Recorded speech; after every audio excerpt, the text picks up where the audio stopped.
There is a group called Muslims for Harris. Okay. A very small group. They're getting ratioed like crazy on Twitter. And they are sharing this ad. The DNC has now created an ad about Jill Stein. That is how much of a threat Jill Stein is to the Democratic Party this time around. Now, ever since I've been old enough to vote, I have never seen the Democratic Party create a political attack ad against a third party candidate. And this crazy sellout group called Muslims for Harris, you know, every group got sellouts. Every group got the ones that'll just abandon the people and support the status quo. They said Jill Stein is a MAGA asset. A vote for Stein is a vote for Trump and his anti-Muslim policies. So first of all, notice that the ratio, 277 likes, 309 comments. I'm here somewhere. Did I ratio them? I did. I said, y'all just keep helping her campaign. Continue with the promotion. That's how stupid. Let me show you the ad. Watch this. This is funny. Jill Stein claims to be green, but she's a MAGA Republican asset. Stein hired Trump lawyers and January 6 rioters to help her campaign. I like her also, Jill Stein. I like her very much. You know why? She takes 100% from them. A vote for Jill Stein is a vote for Donald Trump. Jill Stein. Isn't this sad? A vote for Jill Stein is a vote for Donald Trump. Jill Stein took money or worked with MAGA Republicans. So here's the problem. First of all, that attack ad was really weak and whack. I don't know if that was what kind of voice they used there. I don't know if that was computerized voice or what, but that was really weak and whack and something we have. It's not like people haven't heard this before when she ran in 2016. But here's the problem. How can you attack Jill Stein for the Republican Party or Republicans saying, well, we like Jill because, you know, she's running outside of the two-party system, but also because she's to the left of her issues are to the left of the Democratic Party. So they say some of the progressive people that would have supported the Democrat candidate will support her, right? This is what they say, how they feel and what they think. So the problem is, how are you going to make an ad smearing Jill Stein as a Republican asset and the Democratic nominee, Kamala Harris, is literally advertising that she will put a Republican in her cabinet on The View, said it in a speech the other night, is rubbing elbows with Liz Cheney, is actively bragging about getting endorsements from Dick Cheney. You literally have the Democrat nominee, Kamala Harris, bragging about working with Republicans and putting Republicans in her cabinet. But you're going to smear Jill Stein as a Republican asset. This had to be one of the dumbest. You know, I don't know who these Democrat strategists are, but these people have got to be incredibly dumb, just incredibly dumb. And I don't usually call people dumb, but you got to be some kind of stupid to not put these two together. And they are so afraid of Jill Stein. I told you they saw these polls. They're so afraid of Jill Stein. Even Morning Joe is like, we got to go out against Jill. We got to show it. The DNC ad against Jill Stein. This is crazy. Obviously, Democrats want to leave no stone unturned, and the Democratic National Committee even has this new ad about the danger of the undervote or those who may vote for Jill Stein.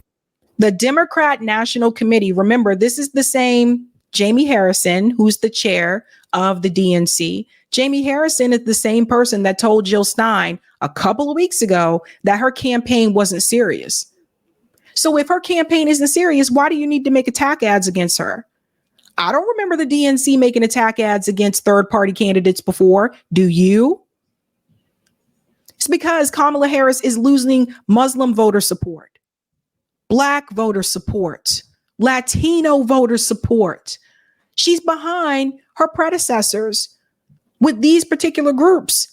And then she didn't even get the Teamsters endorsement or the firefighters endorsement. What does this tell you? Just like 3% of the vote. Take a look. Jill Stein, Green Party candidate for president. So why are Trump's close allies helping her? Stein. Why are Trump's close allies helping her? Look, let me show you how stupid they are. Republicans boost Jill Stein. Republicans are actively working with Kamala Harris. Didn't you guys bring Republicans on the stage at the Democratic National Convention and allowed them to give speeches? Oh, but you wouldn't let the Palestinian Americans speak on the stage. Didn't Kamala Harris just have a rally with Liz Cheney? Isn't Liz Cheney a Republican? Didn't she just get an endorsement from Dick Cheney? Dick Cheney. And she bragged about it. The same Dick Cheney who was against Head Start programs, who was against MLK having a holiday, who was against Nelson Mandela being freed. That's who Kamala Harris is bragging about getting an endorsement from. But no, the problem is Jill Stein.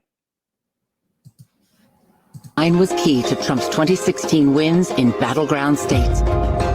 She's not sorry she helped Trump win. That's why a vote for Stein is really a vote for Trump. Jill Stein, I like her very much. You know why? She takes 100% from them. I'm Kamala Harris, and I approve this message. Honey, I don't know who is running your campaign, but this is an awful, because here's the thing. First of all, a lot of people still didn't even know who Jill Stein was. And now that you've created a campaign ad against her, they know who she is now. Every time they come out with these attack efforts against Jill Stein, they're just giving Jill Stein more attention. The attack effort from Angela Rye on the Breakfast Club backfired and gave Jill Stein more attention. The attacks from Mehdi Hassan gave Jill Stein more attention. And now they've gone as far as to creating a campaign ad against Jill Stein is going to give Jill Stein more attention. And another thing that they get incredibly wrong, and I've said this every election cycle, they assume that everyone that voted for Jill Stein, if she wasn't in the race, would support the Democrat candidate. That is not the case. Would some of them maybe? Maybe. Would all of them? No. I know people that have voted third party since 2008. So they just make this assumption. Instead of pointing their fingers at Jill Stein, they should be pointing their fingers at Kamala Harris. Muslim voters have made it very clear they want her to do a ceasefire and they want her to agree to an arms embargo to Israel. They've been very clear. And some of the Muslim voters said that if she agreed to those two positions, they would move back towards Kamala Harris and they would support her. So how is that Jill Stein's fault? It's not. That's Kamala Harris' fault. She's a weak candidate. I told you she was. Hillary Clinton still blames Jill Stein for the reason that she lost in 2016 in Michigan, Wisconsin, Pennsylvania. But Hillary Clinton didn't even want to campaign in those states. She didn't even want to campaign to the Rust Belt. She called people deplorables with her snobby, snooty attitude, which is not appealing to working class people. But everybody wants to blame Jill Stein. Bernie Sanders had tremendous amount of support 2016, but even more in 2020. And he was running through the Democratic Party. And even then, fam, they were smearing those of us that were supporting Bernie. They smeared us as spoilers, even though he was in the lead, because they had already decided that Joe Biden needed to be the nominee. And that was a Democrat candidate. What I'm trying to tell you is it doesn't matter if the person is running outside of the Democratic Party or the person is running inside the Democratic Party. They want you to support the person that they select and the donors want. And if you go against that, then they're going to smear you. They'll come after you and attack you because you're not going along with what they want. You're not going along with the status quo. I'm telling you, it's not just a third party thing. They smeared all of us that were supporting Bernie. And then even after 2016, they still blame Bernie supporters for the reason Hillary lost. So it's not just Jill Stein. People forget this. Even Hillary Clinton wrote a book after the fact talking about what would have happened if she won I'm like, okay, are you OJ now? Writing books like If I Did It. Blaming Bernie Sanders for the reason why she lost. And Jill Stein. So what I'm trying to tell you folks is at the end of the day, it's on the candidate to win those votes. Nobody owes their vote to you. Now they say Kamala Harris is supposed to be going to barbershops, or not barbershops, have a conversation with Charlemagne the God to help win over the black male vote. Didn't you just sit down and have a whole town hall with Latino Americans on TV? Didn't you just have a whole town hall on Univision with Latino Americans? But when it comes to black men, you're going to go talk to Charlemagne the God. This is what they said on the news today.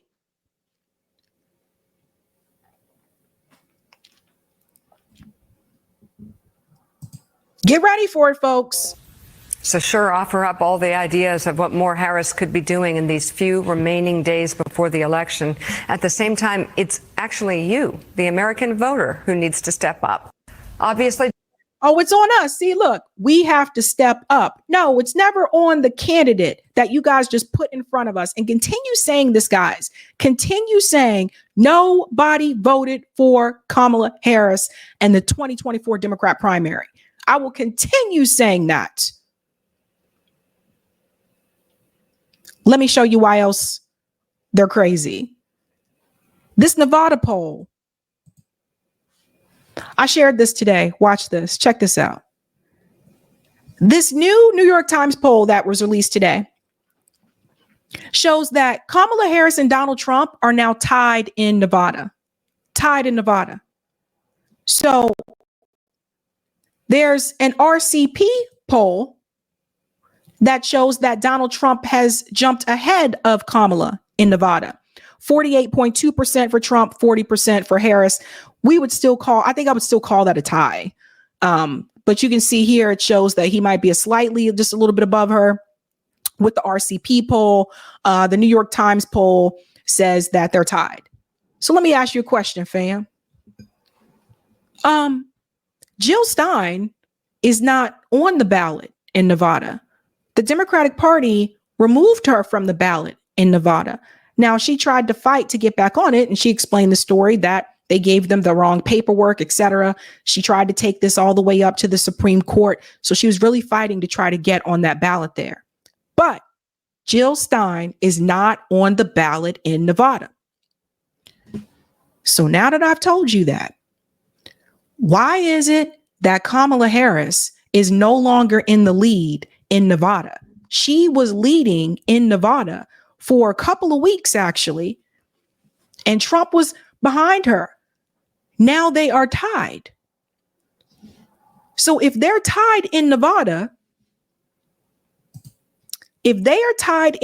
now, and Jill Stein is not on the ballot in Nevada, is that Jill Stein's fault too? See, this is why I like to show the graphs. This is why I like to show data. Because a lot of people are talking about Michigan and Pennsylvania, but this is kind of snuck by people with Nevada. And again, Jill Stein is not on the ballot in Nevada. So if Kamala Harris loses Nevada in November, is that going to be Jill Stein's fault too? No, that would be Kamala Harris's fault.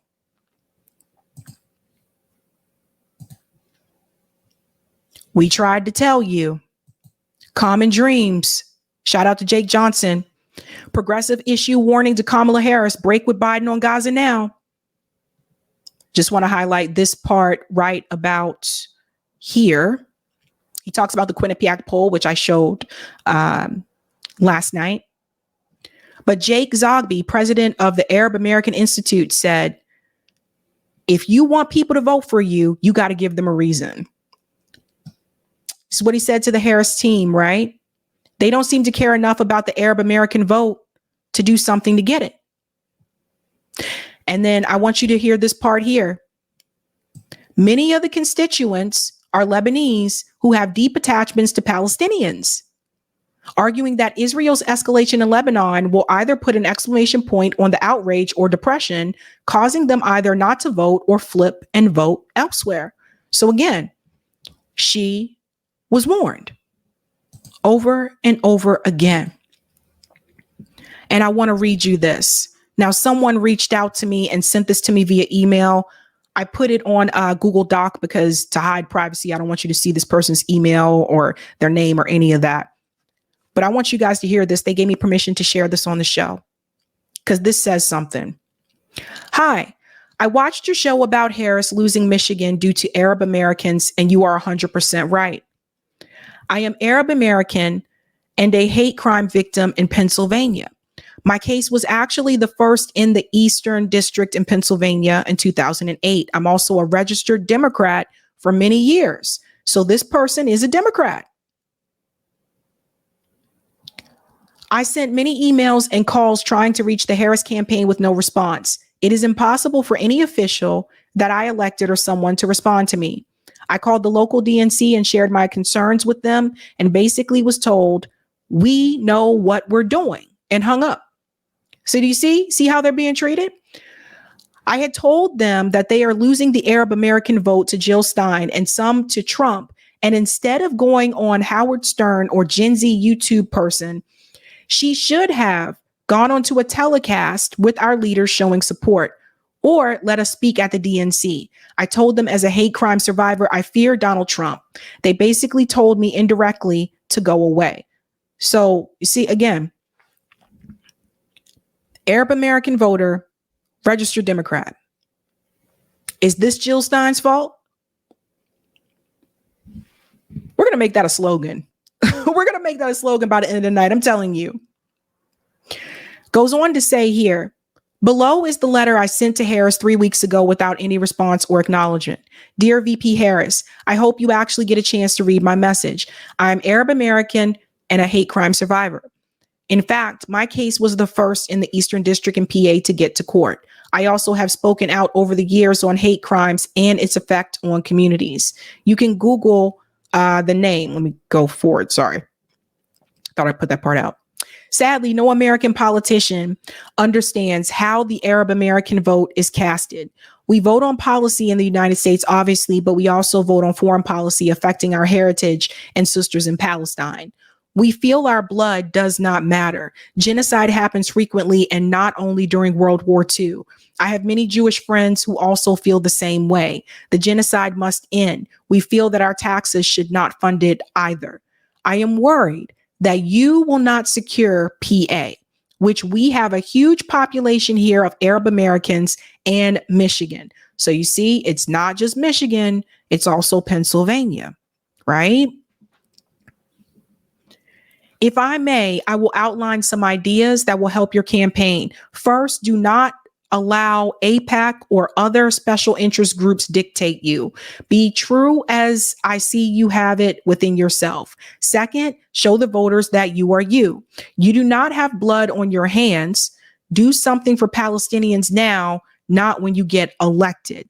Third, while it was wrong to allow an Arab American not speak at the DNC, try to salvage it by going and meeting with leaders on televised meetings. Bring us in. I am trying to get my friends, etc., to vote for you, but the pain of Gaza makes many uncomfortable and uncommitted. Please do something now. Arab American vote is just as important as any other group. And by showing true compassion, not only will you win our vote, but the respect of the country whose people are not for genocide. That was their message to Kamala Harris, registered Democrat, Arab American voter. And then she ended with this: I feel we don't matter to them at all. I feel actually offended by my party when all I am doing is trying to help. I don't know why I am reaching out today, except to say I am proud to be an American and Arab, but scared of my future. I love this country and I want to feel my voice and my people voice actually matter to the people I elected. I only wanted to help my party, but I guess they don't need their constituent support or voice. As like I was told, we know what we are doing. Thank you.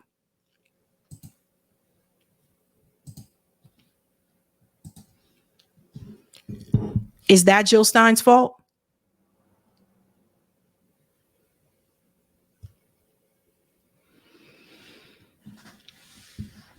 So that's someone who's still willing to try.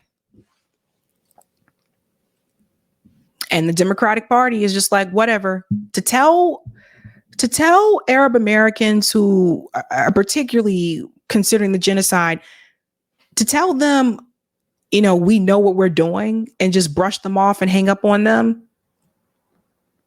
it's messed up.